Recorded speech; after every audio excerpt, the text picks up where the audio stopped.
That should be it. It shows it's recording now in the The cloud. only That's reason where I it's asked you to supposed to do be, that, right? Sandra, is yeah, yeah, Okay. perfect. So just so you guys all know, I'm in Lions Bay. We're out of power and we're Oh, on no. the internet here. So I'm gonna be maybe in and out. I'm hoping not, but if it gets too bad, I'm gonna ask Deb to jump in there. Yeah, we'll see. West Vancouver, half of West Vancouver, all the way up the sea to sky, all the islands and everything are all out of power since 8 this morning. Oh my gosh. Wow. Yeah, yeah, a little crazy. I was thinking, oh, I could maybe go to a coffee shop. It's like, no, all the coffee shops don't have power either. Okay, 1 minute left. Do you want me to start letting everybody in? Sure. Okay.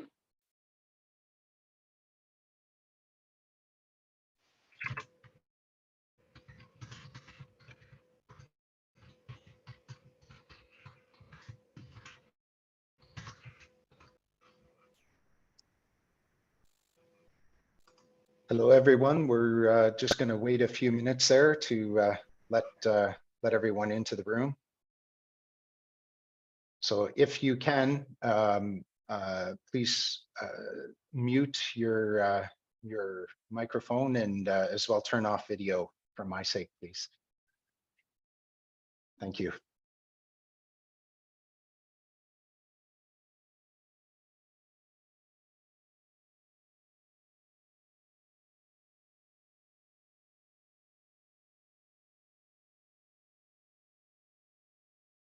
All right, I'm showing 2 o'clock. There's going to be a few more people let in. There we go. So my name's Phil Fulkerson. I am a director with the BC Association of Emergency Managers. I would like to welcome everyone to this session today, as well as our guests from EMCR. We've got Kinshuk, Megan, Devin, and Jessica from EMCR. Thank you for coming in today. We're pleased to be bringing you this presentation on the upcoming Emergency Disaster Act slated to be presented at the fall session of Parliament.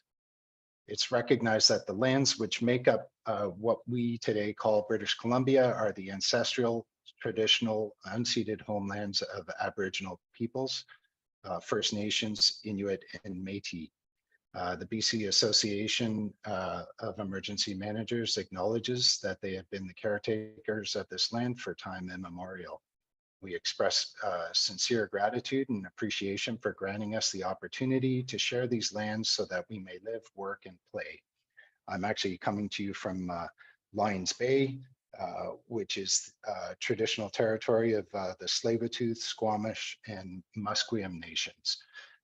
We encourage you to take a moment to acknowledge the First Nation lands where you live and work. Okay, the BCAEM is focused on bringing opportunities to foster sharing and learning for emergency management professionals in British Columbia. We want to facilitate a common understanding of the province's policy intent for emergency management. This is the 6th session in the series and will focus on providing an understanding of agreements and collaboration. The last 2 sessions in this series are on Wednesday, August 23rd, is on consultation cooperation. Monday, August 28th, we'll have a second reflection session where we invite everyone to join us. Your thoughts will be reflected in a follow-up document, what we heard, that'll be prepared by the BCAEM. During the session, there's 3 ways which you can submit a question. In the comment section there, we'll put a link to an application called Slido. We recommend that you use Slido and put your question in there. And as you're putting the question in, if somebody's already asked that question, just vote their question up so it'll come to the top of the list if it's the most popular. We have limited time for answering questions in these sessions, so we'll pick the top 3 to 5 questions depending on time. You can also insert your questions into the Zoom chat. I won't be watching that, but one of Sandra's going to be watching that for me, so hopefully we can pick that up. Again, the best way is in Slido. If you prefer not to ask during this session, you can also submit an email to outreach@bcaem.ca. Sandra, if you could put that in the comments, please. And we'll be sure to include your questions in that document and get an answer for you. All thoughts, comments, questions will be summarized in the BCAEM What We Heard document. As mentioned, the final reflection session will be held on August 28th. So make sure you attend that, and we'll listen to your comments and have some breakout rooms on that. We encourage you to register as well for the last 2 sessions. So just as a reminder, please keep yourselves on mute and close your video off just to save bandwidth. I'm in Lions Bay here today with no power, so that's much appreciated. And without further ado, it's our pleasure to introduce Devin Ramsey and Jessica McLaughlin from EMCR. I'm not sure which one of you are going to speak first. Maybe it's you, Jessica. Yes, I'm just trying to turn my video on. Excellent. There we Okay. go. Hi, and good afternoon, everyone. Thank you so much for having us this afternoon and for taking the time to spend it with us to learn a little bit more about the proposed emergency management legislation. First, I'd just like to acknowledge, with respect, the land on which emergency management and climate readiness staff live, work, and gather is the traditional and ancestral territory of the Indigenous peoples of BC. And I recognize many of you are calling in from all around the province, and you may be actively involved in supporting emergency response activities. So I thank you for making the time today to watch this. And if you're watching the recorded version as well, just know that we really appreciate you and the work that you do all around the province. We can go to the next slide. So as mentioned, I'm today actually joining you from the traditional territories of Lekwungen speaking people, today known as the Songhees and Esquimalt. So I'm located in Victoria today. So welcome to everyone, and feel free, as a few people have done, to drop into the comments the traditional territory you're joining from. Next slide, please. So just before we get into material today, we just want to make sure we're putting some parameters in place, which touched on a little bit in the opening, but we just want to ensure that there's healthy dialogue and a safe environment for people to share and participate. Just like an emergency, different people have different views. And so the purpose of these webinars is to share information. And we want to do this in a way that's respectful and recognizes that we're all people, have diverse perspectives, different experiences. So I'd just like to remind everyone, to treat each other with respect and compassion, and that includes in written comments, because we often seem to be running out of time for questions in these sessions. So really appreciate your questions, and thank you for keeping it respectful. So by participating in today's session, our expectation is that you will be considerate and respectful in that engagement. Thank you. And to the next slide. So the objectives for this session are specifically to discuss emergency measures agreements and multi-jurisdictional emergency management organizations. So you'll hear me start to talk about MGMOs, as we get into it.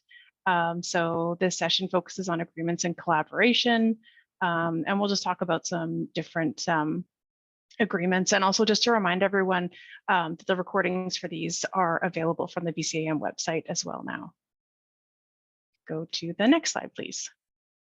So as mentioned, one of those agreements is emergency measures agreements. So when EMCR, the Ministry of Emergency Management, began working to modernize the legislation in 2019, one of the things to take into consideration was the UN Sendai Framework for Disaster Risk, which focuses on an all-of-society approach. So as part of that, agreements and collaborative structures were identified as an opportunity to strengthen partnerships and governance related to emergency management in the province. So the first type of agreement I'm just going to cover really quickly here is emergency measures agreements. In general, these are areas where there's no local authority and another body will take over responsibility for emergency management in that area. So for example, these types of agreements can be entered into with the Government of Canada for national parks. And once the agreement is entered, the participating authority takes on the powers and responsibilities of a local authority in that area. But these are expected to be relatively unique and uncommon and used in limited situations. So that's why we're not going to spend a lot of time on them today.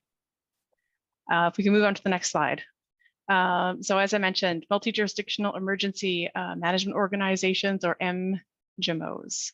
The goal of these entities is to enhance cross-jurisdictional collaboration and response capabilities by creating structures that allow multiple jurisdictions to work together. You can learn more about this if you look on in our technical paper on page 15. So that's available on the EMCR website. We have a QR code at the end of the presentation as well. Under the proposed legislation, these MGMOs will allow any combination of local authorities, Indigenous governing bodies, or the provincial government to formally establish or join a collaborative emergency management organization. So once one of these organizations has been created, its members can meet legislative requirements together.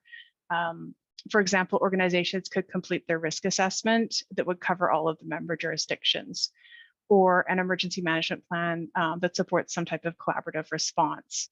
So entering into one of these organizations can help foster long-term emergency management partnerships and also help with addressing capacity issues that individual entities may face.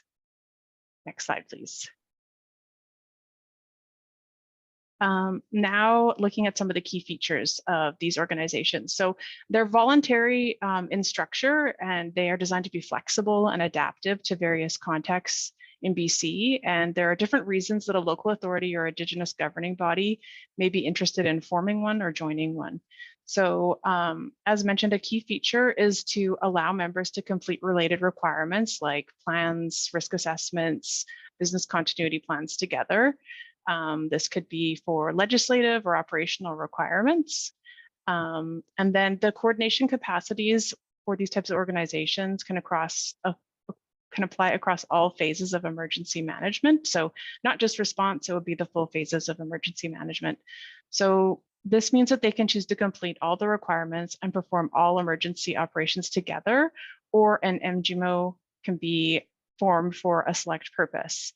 Under the modernized legislation, local authorities will have the option to designate a member of their existing emergency management organization or a new multi-jurisdictional emergency management organization to act on their behalf. So we recognize that there's already collective collaborative practices happening across BC that take many different forms. And so this, if you join one of these organizations, the framework wouldn't disrupt the existing collaborative practices. So services such as mutual aid agreements or collaborative services. Next slide, please.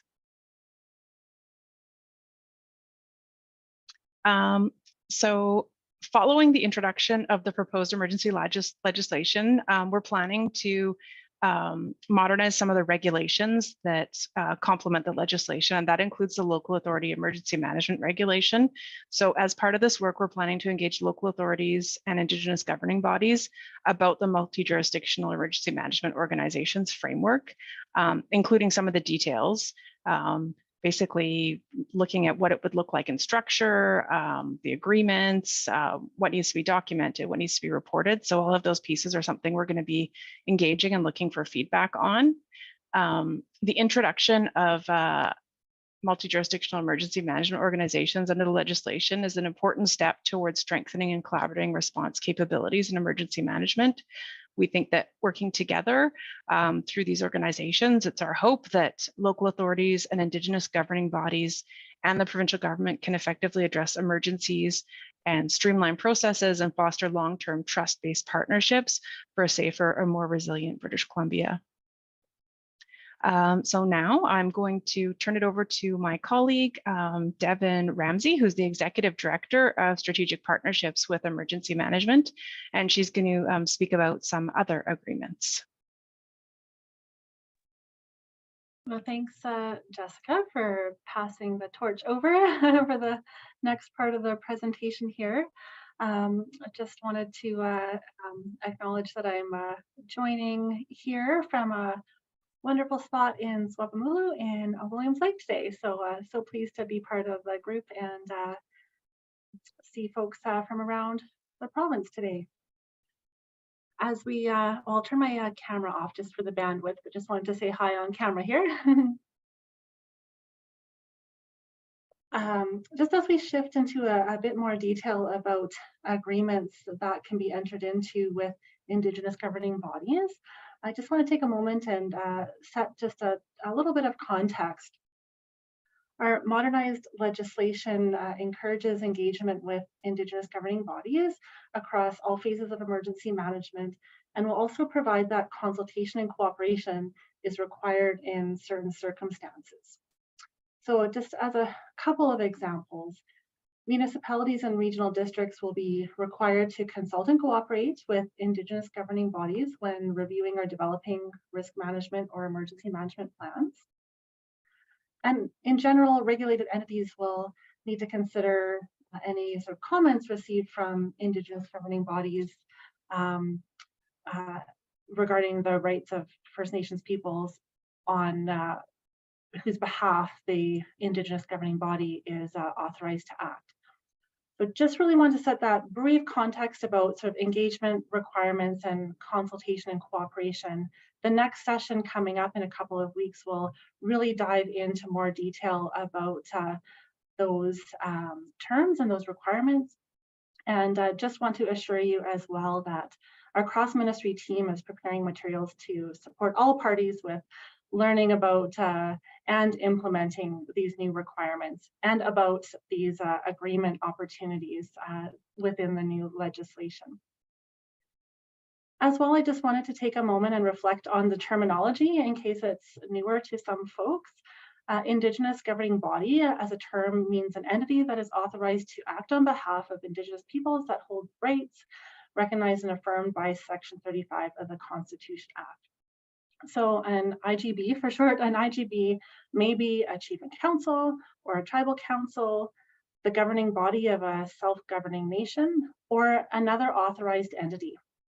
So the legislation refers to this term, Indigenous governing body, to really provide the space for nations to determine how they would like to engage the province, local authorities, and other regulated entities for the purposes of emergency management.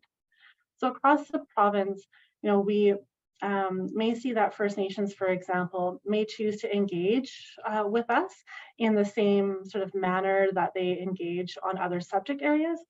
Or for emergency management, we may see newly defined Indigenous governing bodies or new IGBs that represent groups of rights holders. So just wanted to share that little bit of context and reflect on the terminology.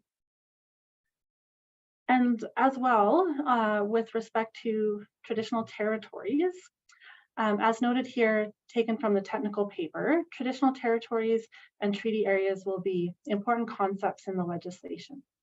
So to meet new requirements, all regulated entities will have to have an understanding of, you know, what traditional territories or treaty areas may overlap with their respective areas of jurisdiction. So just to, you know, assure folks and First Nations on the line that this doesn't mean that First Nations have to share confidential information about their traditional territories. And for those, you know, local authorities and other entities that are unsure about who to start a dialogue with, I just want to assure you as well that we're preparing to assist you on this front.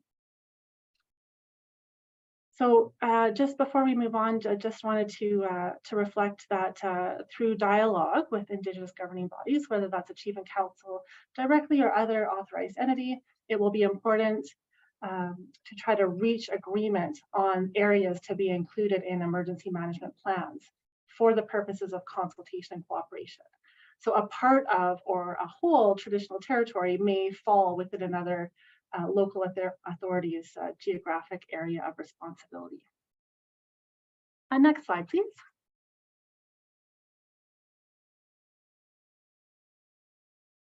So modernized legislation will enable different types of emergency management agreements with Indigenous governing bodies. And based on some early feedback through our co-development process, I'd like to just share up front here that formal agreements are not required to implement the legislation. Certainly, we're recommending that documenting agreement is recommended. And as we move through the fall and onwards, in the absence of formal agreements, ultimately the pertinent provisions of the Act and future regulations and policy and treaty provisions will apply to guide engagement. As well, parties may already have formal or informal agreements that exist now that may help meet the spirit and intent of the new legislation, or may be a platform to build on. Next slide, please.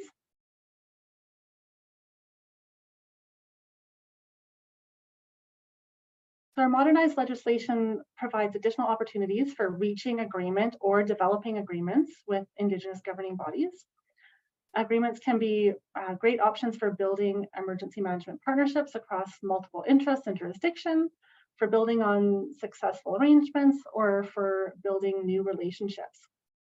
Some agreements will be named in the legislation, and there are others or additional areas where parties may find fit to reach agreement.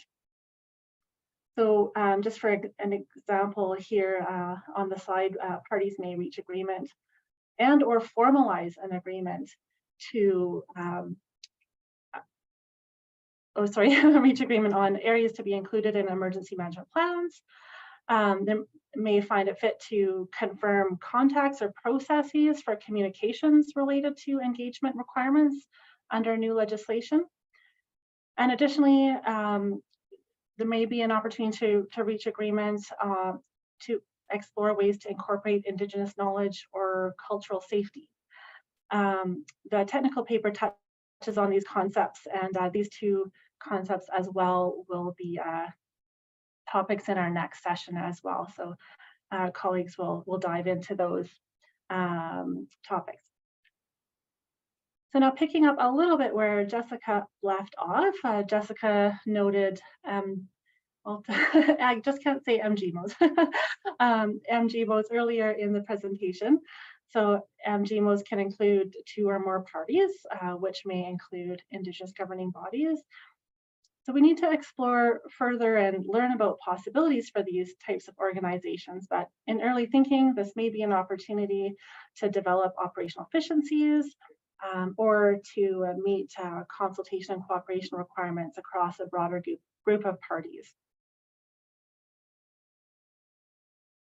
So before we move on to the next slide, just as a final thought here, just like to point out that before we go into some detail on some of the other agreement types, just to put top of mind, it is possible for any one party, local authorities or Indigenous governing bodies, for example, to be party to multiple agreements at once, as they may be complementary. So just wanted to share that thought before we move on. Next slide, please. So here, I'd just like to share some thoughts on collaborative emergency management agreements. At one of the earlier sessions, Keith and colleagues touched a bit on CEMAs. This stands, of course, for Collaborative Emergency Management Agreements. So far in the province, we have one CEMA with the Silcotie Nation. This is a tripartite agreement with the nation, the province, and Canada. Generally, the purpose of CEMAs will be to identify common goals and objectives in emergency management and to map out ways for collaborating to get there. CEMAs across the province may have similar themes around governance structures, but likely will focus on differing priorities depending on the interests of the Indigenous communities and IGBs.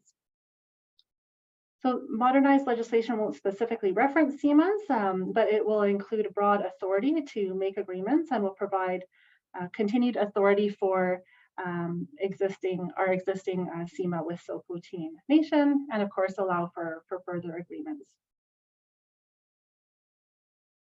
So over the last number of years working with Sokoteen, we've seen a number of successful collaborations and advancements in the territory, really have been building our governance structures to work with the nation across governments at the political level, at senior officials level, and at the technical level. Sokoteen have produced some really instrumental reports, including the Fires Awakened Us and their COVID-19 report.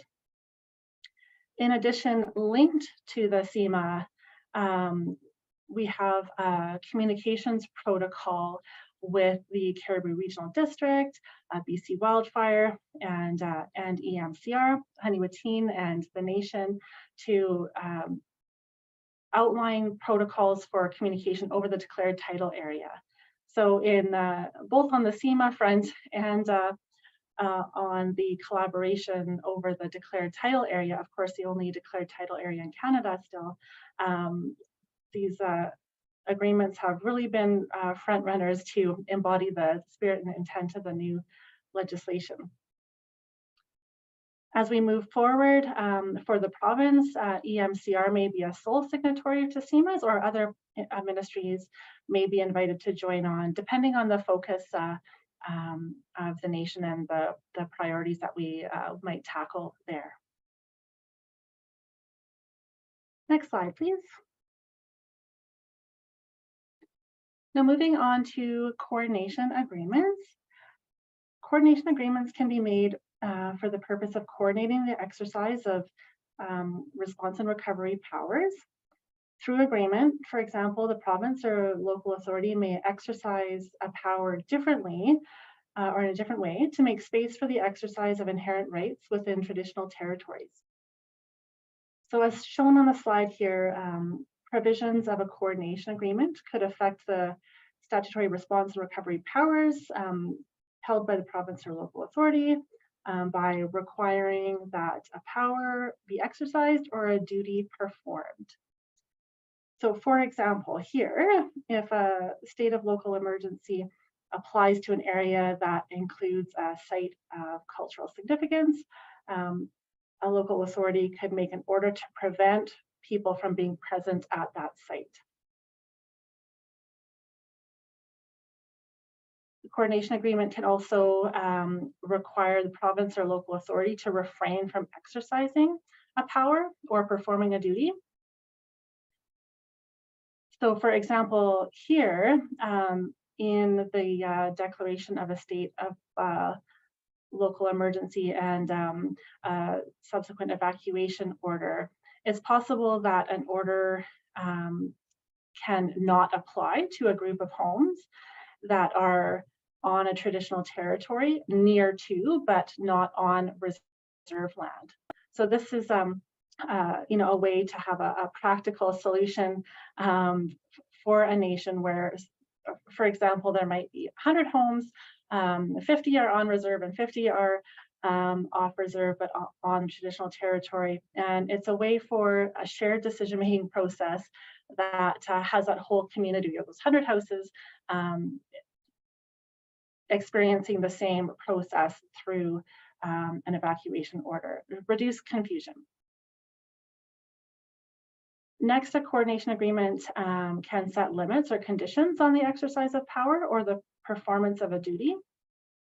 So for example, here, if we think about flooding, in a flood event, a local authority, for example, can agree to only issue an evacuation order that would impact an Indigenous community if waters reached a certain threshold. Additionally, another agreement type could impose requirements for the exercise of a power or the performance of a duty. So for example, a local authority, like under agreement, a local authority must ensure personnel are deployed to an Indigenous community to assist with notifying residents in the event of an evacuation. And lastly here, a coordination agreement could require consultation and cooperation to occur in relation to the exercise of a power or the performance of a duty. So for just as one example here, if a local authority is contemplating issuing orders to close businesses under an agreement, they must consult and cooperate with Indigenous governing bodies in advance. So additionally, coordination agreements may also be entered into to harmonize and coordinate plans, policies, and programs in relation to response and recovery phases.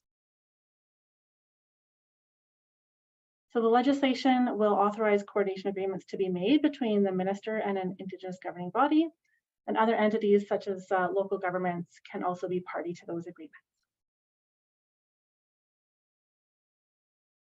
Next slide here, please. Thank you. So next here, we are talking about joint or consent-based decision-making agreements. So the, or sometimes referred to as Section 7 agreements. The Declaration on the Rights of Indigenous Peoples Act provides the framework for how British Columbia is implementing UNDRIP.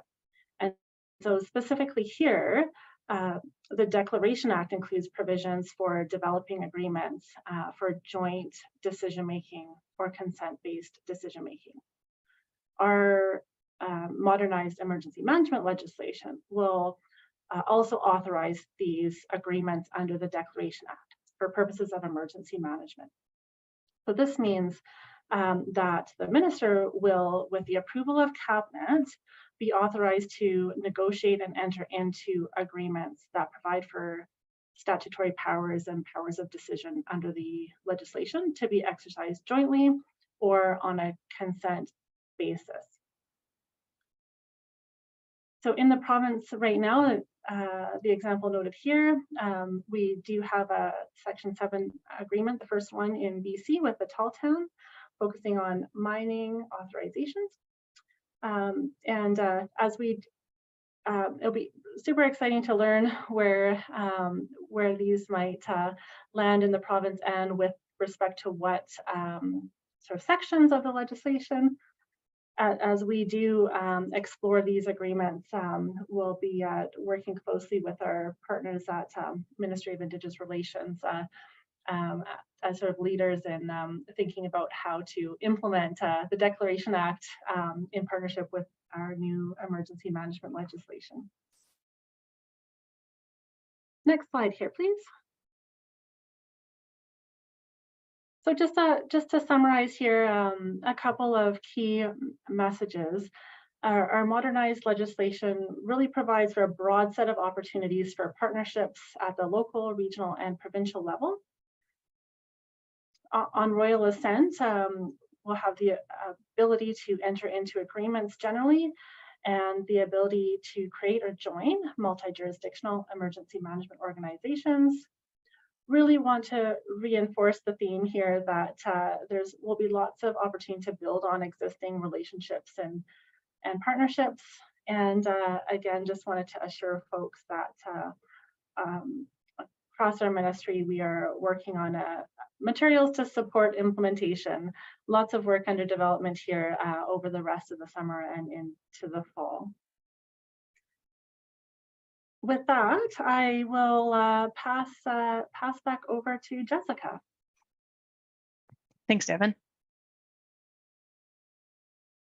So a couple links here for information. We have the link here to the technical paper and a link to the webinars. So when this PowerPoint is posted, you'll be able to link to those, but you can find the webinars on the BCAM site. And so this is kind of, this is what we've been doing over the summer months, is working to increase awareness about the proposed legislation, which as mentioned is anticipated to be introduced during the fall session of the legislature. We're also working, as Devin just said, on guidance materials and templates and supports that can be released in the coming months to coincide with implementation of the legislation. And the next webinar is on August 23rd that you've heard mentioned a couple times, and that one's really going to delve into consultation and cooperation. I think I saw some questions in the Slido, so the next session will be dedicated totally to that, and then a reflection session on the 28th. Next slide, please. So that brings us to the end. So here's the link to our legislation page as well as our email address. So please feel free to reach out to us if you have questions that you didn't get to ask, or that you would like to meet on one-on-one. And also just a plug for our website is you can actually subscribe to get updates whenever we post information, and we're trying to keep it updated with links and information. So that would just be pushed out right to your email inbox. And I just want to thank everyone for participating today.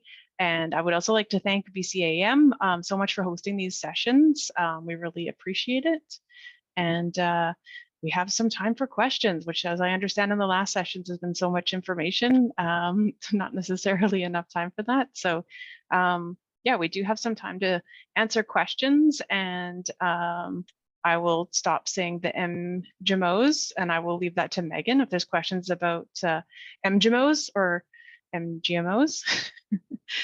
Okay, well, thank you, Devin and Jessica, much appreciated. So yeah, I logged into Slido, and last count we had over 20 questions. So just a few things for the participants here.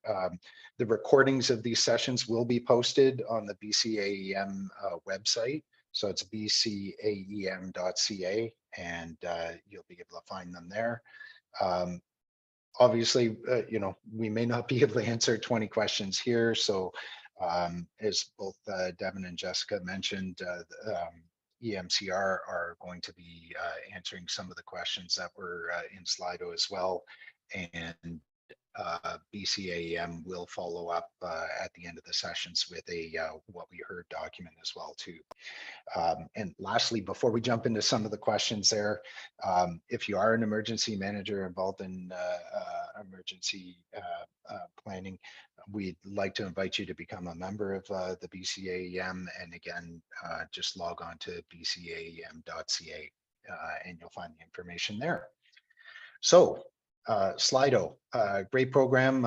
You guys have entered questions. The top ones we'll start with here. So what assistance will EMCR provide to build these MGMOs? Who wants to take that one?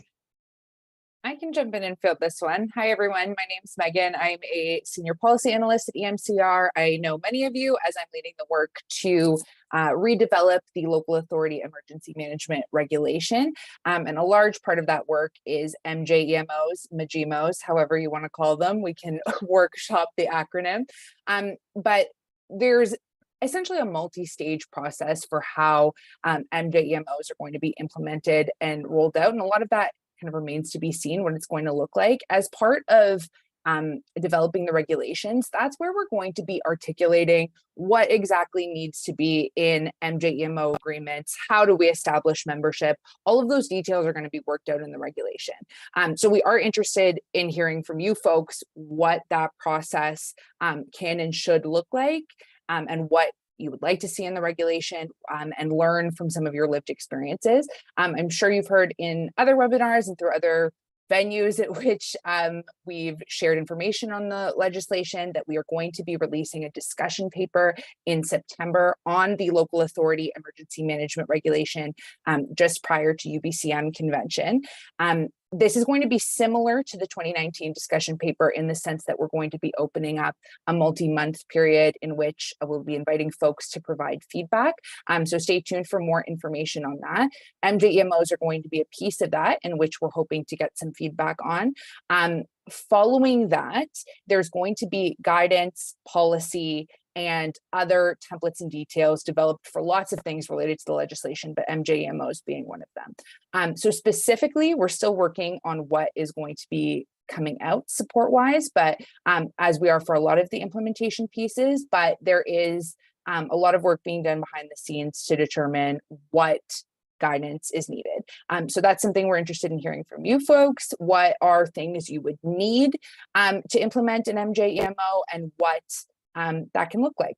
Part of what we're doing right now is working with organizations and communities that have structures which approximate MJEMOs as we imagine them at the moment, to learn what works, what doesn't, and what we can do to support communities to implement similar structures going forward. Well, Megan, I think you at least partially touched on some of the next questions there. So the next most popular one was, will there be funding opportunities to support the development and maintenance of the MJEMOs? So I wish I could give you all a more specific answer on what funding support is going to look like. I unfortunately don't have an answer on that, as that's not coming from EMCR, it's coming from Treasury Board. However, what we do know is that there is going to be implementation funding for the legislation that's going to be similar to the phased approach of the legislation. We just don't know what that's going to look like, but it's likely going to mirror those phases. So as we know more information about what funding will look like, we'll be able to share that with you folks. But unfortunately, EMCR is also in the dark at the moment. So all that to say, there will be some sort of support for MJEMOs, whether it be guidance or funding or whatever. We are kind of working to see what communities need. All that being said, the more we know about what communities need, the more that we can share with Treasury Board to develop that package. So I will put my contact information in the chat as always. So please feel free to share anything with me that you would like me to know. Yeah, and I would just add to that we're also working with UBCM, various there's committees and working groups too. So that's something we're talking to UBCM about, is finding out what supports are needed for local governments as well. So make sure you talk to UBCM reps as well about those needs. Thank you. Okay, yeah, next one's actually really good.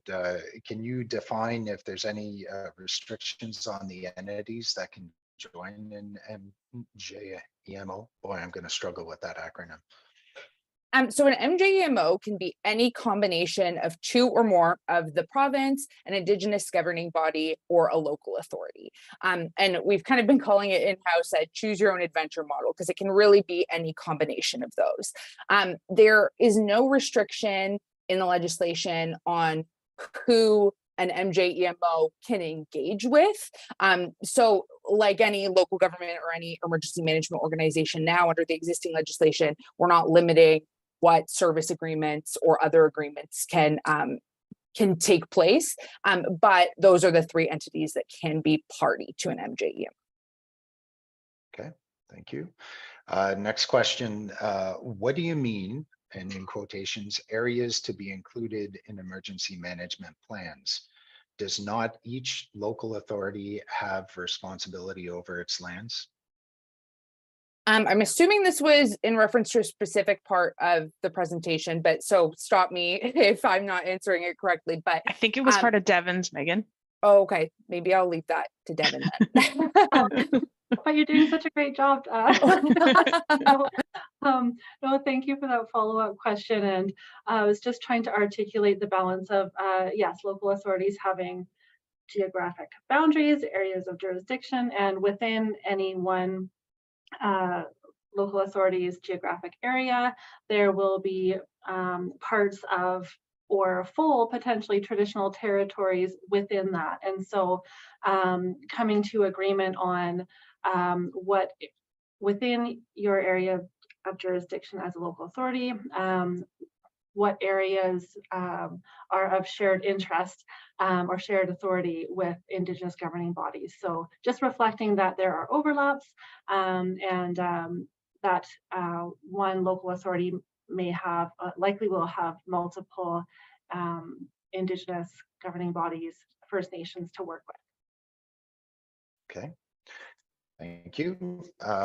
So next question, what's the difference between we'll try this, MGMO and the existing collaboration agreements? Why do we need new organizations? Maybe I'll toss this to Devin after, just to kind of highlight the distinction, but just to kind of flesh out what an MJEMO is, it's really entrenching in the legislation existing collaborative processes and kind of developing those legislative underpinnings.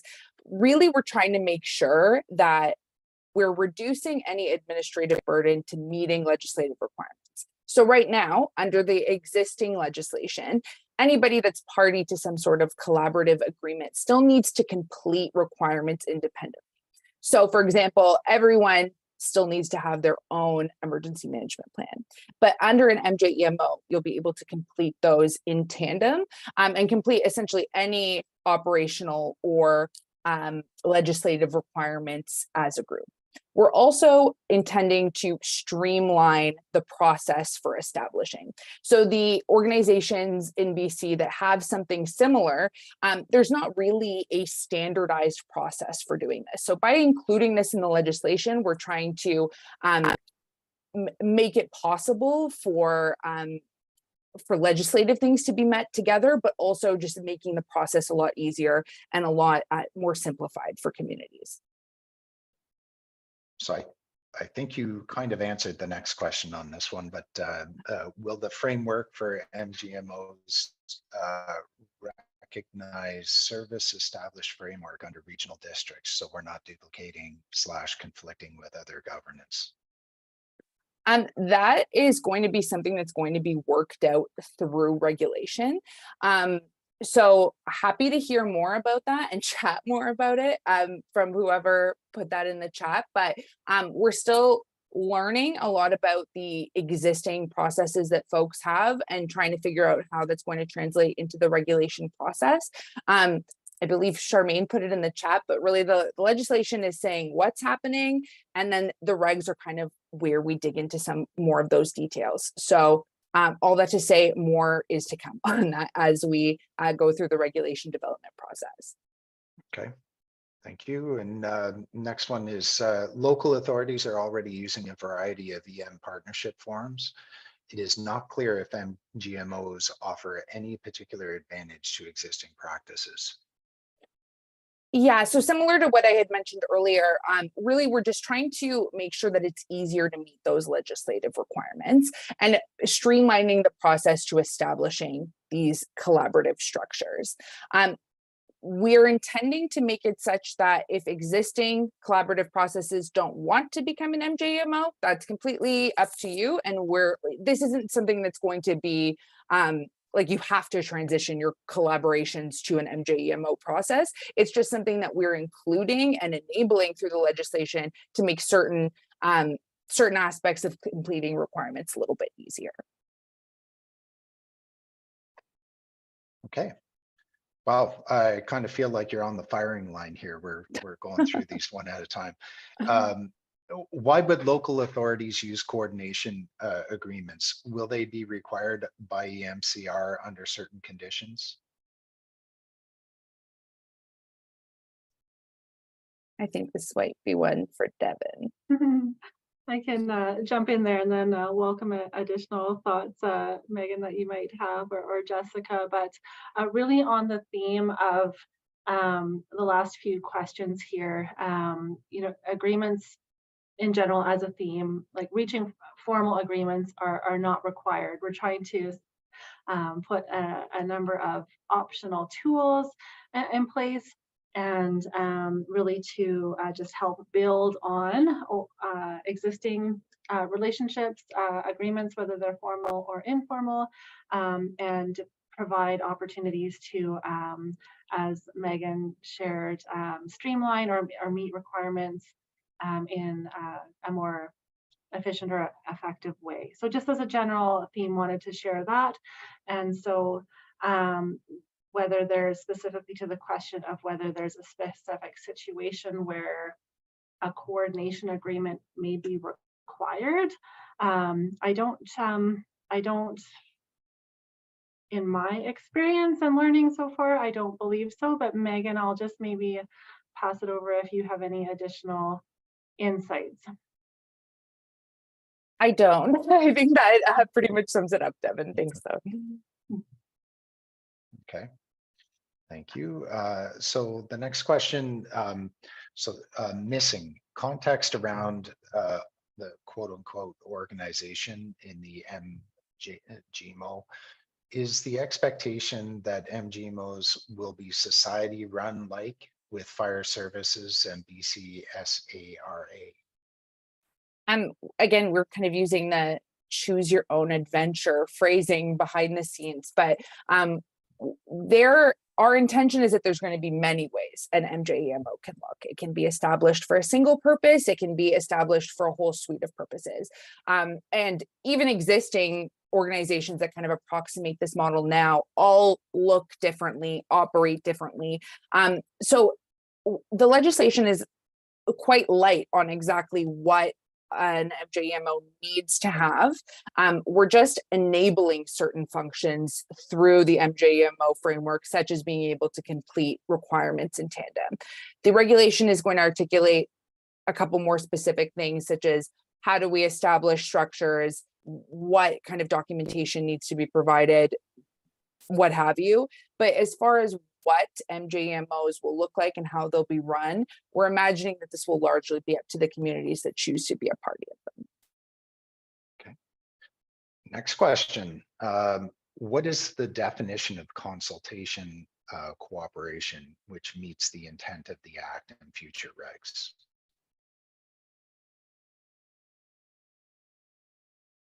Anybody want to take that one on? Devin, do you want to take that one? I can jump on here. So the legislation doesn't have detailed processes here. What we have in the legislation are guiding principles, and we have some resources to show in the technical paper, and we'll also dive into more detail in a couple of weeks. But when consultation cooperation is required through the phases of emergency management, but what that actually looks like can vary as parties talk together and see what is of interest, for example, for Indigenous governing bodies to dive into more detail, again, reflecting on processes that might be in place, and also reflecting on capacity. So truly there's opportunity to build processes that work for parties involved. And as we are thinking ahead to materials that will support parties in implementing, some answers might come in regulation development if there's a need, and then also we will share some resources and look to co-develop some resources that might be a base for folks to start with if there hasn't been capacity to have conversations yet, or conversations with Indigenous governing bodies aren't happening as fast as might meet needs. So a balance there, not predetermined, ability to be flexible and reflect the interests and existing relationships. So just a few thoughts top of mind for me, and we'll certainly dive into that in a bit more detail in a couple of weeks. Okay, you pretty much addressed the next question, but we'll ask it anyways. Consultation/agreement development is a full-time occupation. Will there be support for sustainable resources within local authorities and First Nations to ensure success?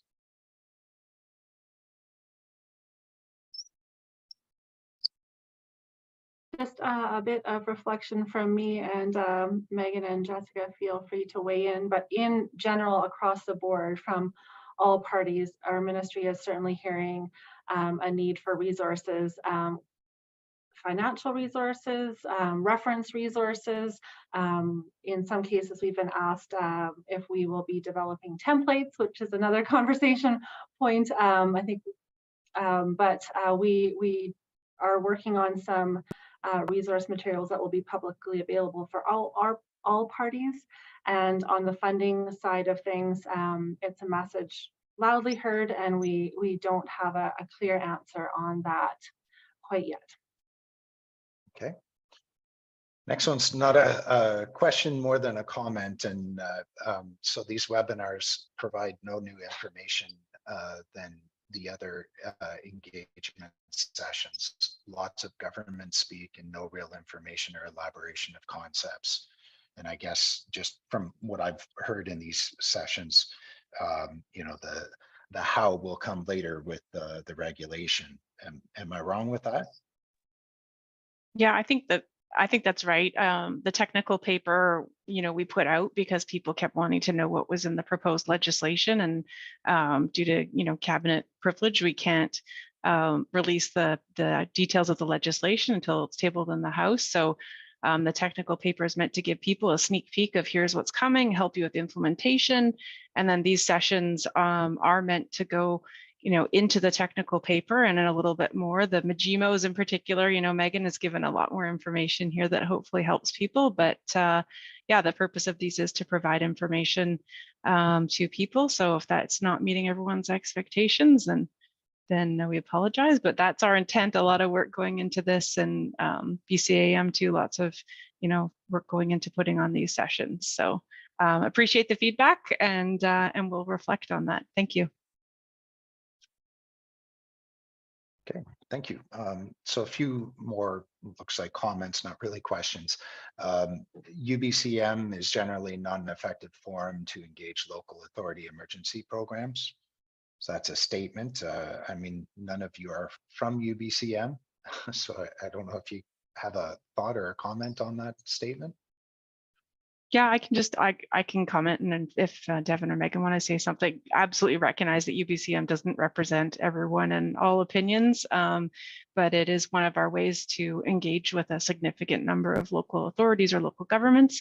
But it's not the end all be all, and we recognize that, and that's why we're doing engagement and outreach, and as Megan talked about, some significant, very broad engagement coming up in the fall on those regulations for local authorities, as well as compensation and disaster financial assistance. So yeah, absolutely recognize UBCM, you know, doesn't represent everyone. And we're also doing quite a bit of work with First Nations as well. So yeah, we're trying to talk to as many people as possible and get all those opinions and feedback to help us inform our regulations going forward.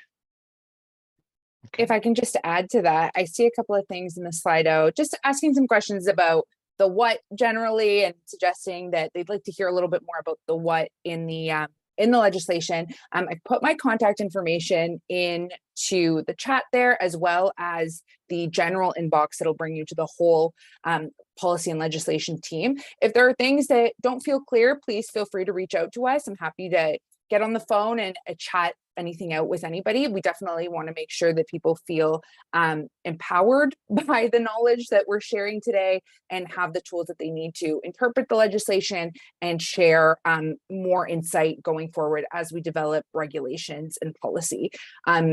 A lot is going to become more clear as we develop those things. And this is, in a lot of ways, the legislation is aspirational in that it's setting our high level goal, and we need to build additional tools together as we go forward. So all that to say, I'm super interested in hearing any feedback anyone would like to share, or chat out any concepts that don't feel clear at the moment.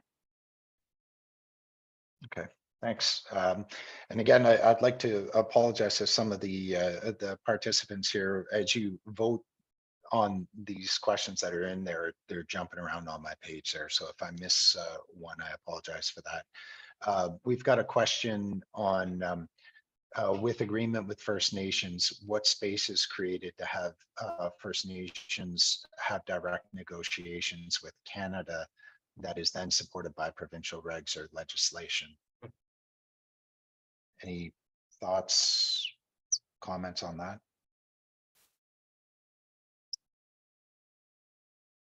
I can jump here if I understood the question right there.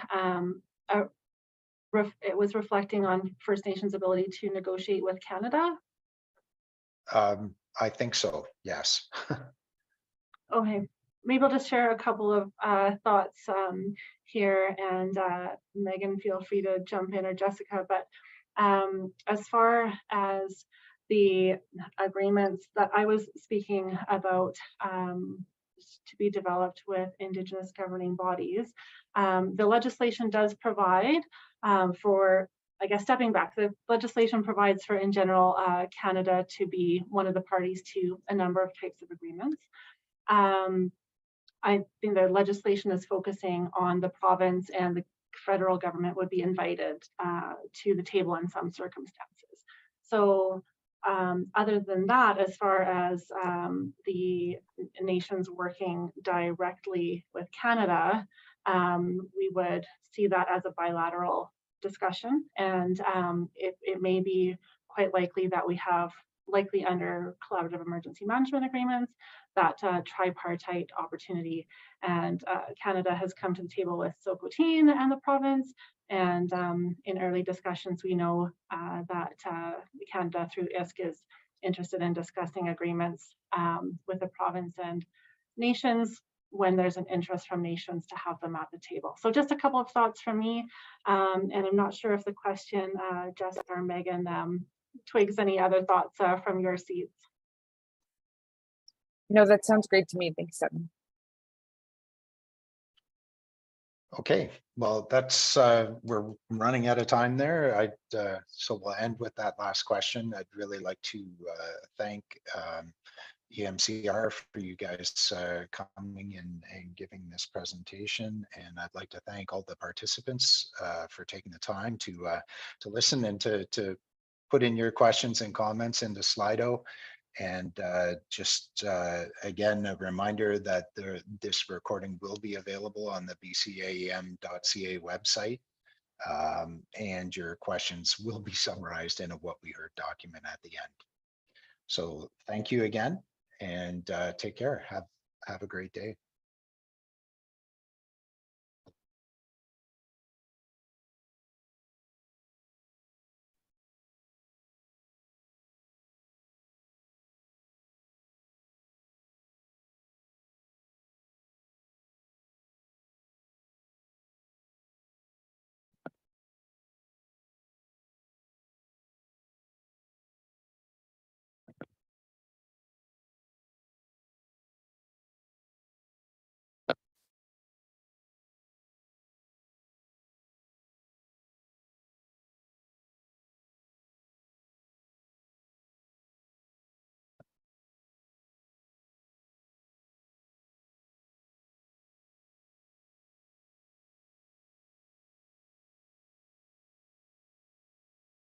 We'll just wait for people to sign out here.